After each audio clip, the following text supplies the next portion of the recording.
11th admission 2024-25चे जवळपास सर्व विद्यार्थ्यांचे अर्ज कंप्लीट करून झालेले आहे, परंतु यामध्ये ज्या इम्पॉर्टंट गोष्टी आहे हे काही विद्यार्थी करत नाही आहे. कारण विद्यार्थ्यांच्या अजूनसुद्धा कमेंट्स येत आहे की त्यांचे पार्ट 1 सुद्धा बाकी आहे. अरे पण पार्ट 1 भरल्यानंतर पार्ट 2 पण भरणं गरजेचं आहे.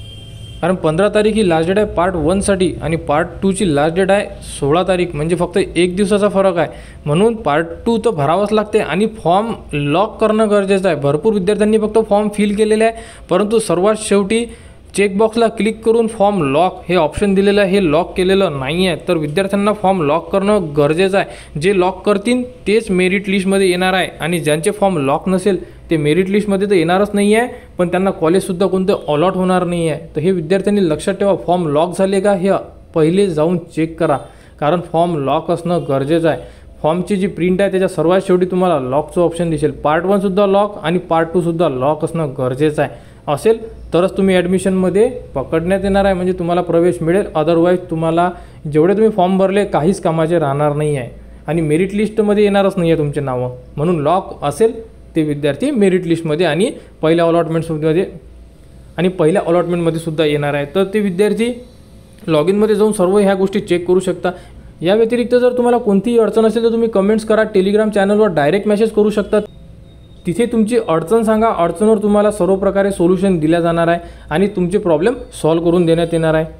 विद्यार्थ्यांनी अर्ज केल्यानंतर त्यांची प्रोव्हिजनल मेरिट लिस्ट ही 18 तारखेला साईटवर उपलब्ध करून देण्यात येणार आहे. जर मेरिट लिस्टमध्ये कोणत्याही विद्यार्थ्याला काही अडचण असेल, त्याला असं वाटत आहे की आपले मार्क्स कमी आहे, आपल्या नावामध्ये चूक आहे, आपली कास्ट चेंज झालेली आहे, या प्रकारे कोणतीही अडचण असेल तर तुम्ही 18 पासून 21 पर्यंत अर्ज दुरुस्ती करू शकता. कोणत्याही कॉलेजला जाऊन जिथे 11th ला ॲडमिशन मिळेल या कॉलेजला जावे आणि तिथून तुम्ही तुमची अडचण दूर करू शकता.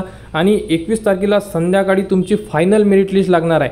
फायनल मेरिट लिस्ट लागल्यानंतर तुम्ही काही करू शकत नाही आणि ज्यांनी पार्ट 1 पार्ट 2 हे लॉक केलेले असेल ते मेरिट लिस्टमध्ये नाव येणार आणि त्यानंतर 26 तारखेला तुमच्या अलॉटमेंटमध्ये सुद्धा नाव येणार आहे. तरी विद्यार्थ्यांनी लॉग इनमध्ये जाऊन चेक करा. कॉलेजेस चेंज करायचे तर कॉलेजेस चेंज करा, परंतु फॉर्म लॉक करणं हे गरजेचं राहणार आहे.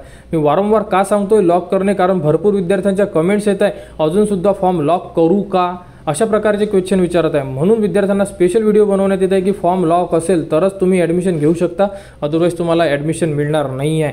मेरिट लिस्टमध्ये सुद्धा नाव येणार नाही आहे, कारण मेरिट लिस्ट ही 18 तारखेला साईटवर उपलब्ध करून देण्यात येणार आहे.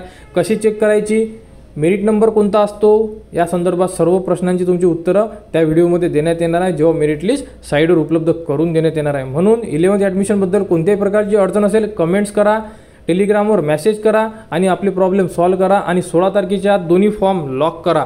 लॉक करसाल तरच ॲडमिशन मिळणार आहे. 11thबद्दल जेही अडचण असेल सांगा आणि 11च्या सर्व अपडेटसाठी आपल्या चॅनलला सबस्क्राईब करावा. हा व्हिडिओ इतरांपर्यंत शेअर करा.